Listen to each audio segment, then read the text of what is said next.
Billions of dollars is getting invested into data AI centers in the Sacramento region. Today, we're going to talk about how that's affecting this local market, what's going on in this current market, and my take, along with a friend, colleague, and lender, of what we think is going to happen for the rest of the year. How are data AI centers going to impact the local market? Well, we're going to talk about AI as a whole a little bit, and starting into it, there's going to be a 150,000 square foot AI center in Sacramento that's already started and actually started in May of this year. What to know about it?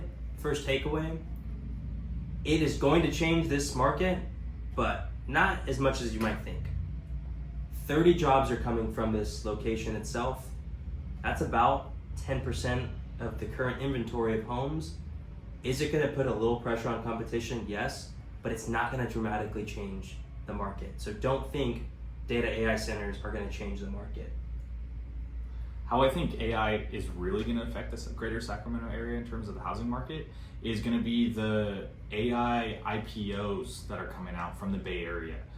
There's about 6, I believe, different AI companies that are set to go public within the next year. Anthropic, which is Claude, if you don't know what Anthropic is, they already went public in June. And then there's 5 more that total over $2 trillion worth of businesses, all Bay Area based AI companies. And what happens when employees are gonna become millionaires, some of them overnight because of these IPO drops, is they're gonna wanna buy real estate. And where do Bay Area people like to buy real estate, Tristan? And that is where we're located, and that's the Sacramento region. Yeah, and that's something that we've been fighting for as long as we have been around, right? Nobody's like, oh, Bay Area people are coming. That's not a surprise. But what that means is that we're still gonna have continued competition for the same homes, right? Which means prices are not gonna go down. They're at least gonna maintain, if not continue to increase. Exactly. And that, I guess, leads us to our next topic, and that is, where's the current market at right now? What we're seeing in the Sacramento region is price declines and flattening in the prices. Because of that, we are seeing not as many sellers want to bring their home to sell. There has been a slight increase of inventory over the course of the past year. But one interesting note to point at is that offers have also increased slightly out of 9 out of the 12 counties in the Sacramento region. But there's been less homes sold, correct? Year over year?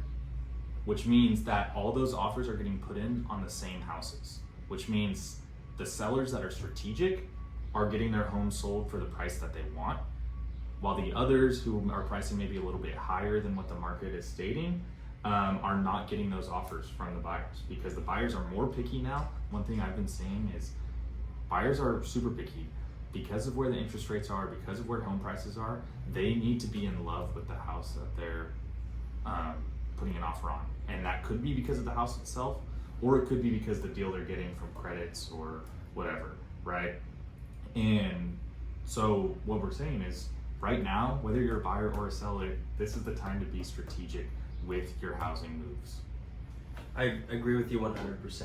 More so now than ever, your strategy is really going to have a large impact for you. Right now, if you execute on the right strategy in this given market, which is higher interest rates, some of the most unaffordable times to buy a home, or maybe in the most recent years, not the best time to sell a home, you could still sell your home for top dollar in the shortest amount of time, and you could still buy your dream home or first home with closing costs being credited to you and possibly under the purchase price. I mean, me and Tristan were both talking before we were filming this video, and I believe the number is the same for both of us, just coincidentally, but 80% of our transactions that we've been a part of have received some sort of seller's credits. Would you say, is that correct? That's 100% correct. This year, I have 80% of my buyers either getting the home lower than what the purchase price was, or a combination of lower purchase price and seller credits. And I've had 2 different clients that had all of their closing costs covered by the seller. So all they had to come out of pocket was their down payment.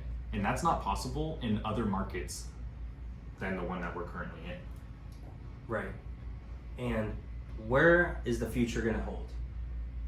No one knows, but fortunately for you guys, we're going to give our 2 takes today. Connor, do you want to start us off? All right, well, I guess we'll start with, since I'm the lender, we'll talk about rates. People talk about, are rates going to go down? Really, everybody in the industry thinks they're either going to maintain or go slightly up. And there's 2 reasons because of that. One, the war is creating a lot of inflation, and rates are how they combat inflation, right? So if inflation's high, rates go up a little bit. And because of where inflation's at, we're actually seeing 1 to maybe 2 rate increases in the next year is what Wall Street is saying right now. So if you're waiting on the sidelines for a rate decrease, you're probably not going to be too stoked with that. Leading into the second half of the year, we're going to see a slowdown in homes coming available for sale and an increase of days on market. So there is definitely going to be an increasing opportunity for buyers with days on market traditionally going up into the winter months. And for sellers, there's going to be less competition out there, so more opportunities for you to put your home in a position where you could attract those buyers. So what are you going to do? Are you going to wait on the sideline for prices to go up and interest rates to possibly go up and make housing more affordable? Or are you going to act now when you can find yourself in a position to either have all your closing costs covered by the seller or have the seller buy your rate down for you? One thing, I mean, everybody says it in our industry, right, is when prices go down or when rates go down, competition is going to go way up, right? So do you want to find the same house with more competition or find the same house with a deal where the sellers could possibly give you some credits? I take the latter of those 2. If you found this video helpful, please make sure to like and subscribe. We post videos every single week. Look forward to seeing you guys in the next one. Later.